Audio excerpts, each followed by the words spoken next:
ചന്ദനമരമില്ലേ, ചന്ദനമരം. ചന്ദനമരത്തിന് മറ്റൊരു വൃക്ഷത്തിൻ്റെ അല്ലെങ്കിൽ ചെറു സസ്യങ്ങളുടെ വേരിൽ നിന്ന് കൂടി അതിന് വേണ്ടുന്നത് സ്വീകരിച്ചിട്ട് മാത്രമേ വളരാനൊക്കുകയുള്ളൂ. അതായത് സ്വന്തമായി അതിന് വേണ്ടുന്നത് സ്വീകരിക്കാനുള്ള കഴിവില്ല. അതിന് വേണ്ടിയിട്ട് നമ്മൾ ചന്ദനത്തിൻ്റെ ചുവട്ടിൽ തൊട്ടവാടി, ചെറുചീര, കുറച്ചുകൂടി ചന്ദനം വലുതാകുമ്പോൾ കുറച്ചുകൂടി വലിയ വൃക്ഷങ്ങൾ പോലുള്ളത് വെച്ച് പിടിപ്പിക്കും. ഇതൊന്നും ഇല്ലെങ്കിൽ ചന്ദനം പട്ടുപോകും. ഇങ്ങനെയാണ് പലരിൽ നിന്നും മനസ്സിലാക്കിയത്. ഇതിങ്ങനെ തന്നെ ആണോ എനിക്ക് തോന്നിയാണ്. നമ്മൾ ചന്ദനത്തിൻ്റെ ചുവട്ടില്ലേ, കാട് പുഴുത്ത് കളയാൻ പാടില്ല, ചെറു സസ്യങ്ങൾ വെച്ച് പിടിപ്പിക്കണം. എന്താണെന്ന് വെച്ച് കഴിഞ്ഞാൽ ആ സ്ഥലത്തുള്ള വളം ഈ ചെറു സസ്യങ്ങൾ വലിച്ചെടുക്കണം. ചന്ദനത്തിന് കുറച്ച് വളം മതി.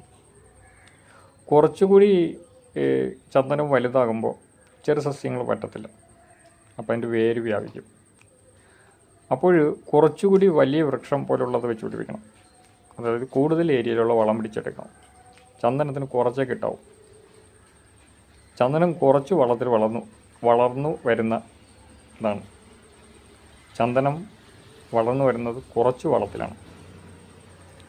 ഇത് എങ്ങനെയാണ് ഇങ്ങനെ മനസ്സിലായെന്നറിയാം?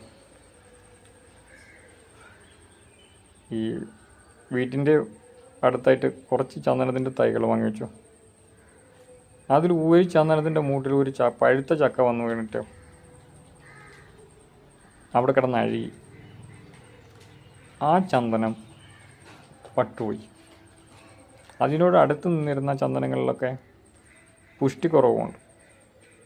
അതായത് കറുത്ത മണ്ണിലായിരുന്നു വെച്ചിരുന്നത്.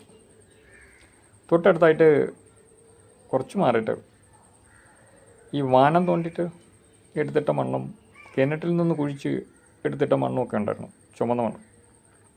അതിൽ 2 ചന്ദനമുണ്ട്. അതിന് കുറച്ചുകൂടി പുഷ്ടിയുണ്ട്. അതായത് ചുമന്ന മണ്ണിന് വളം കുറയും.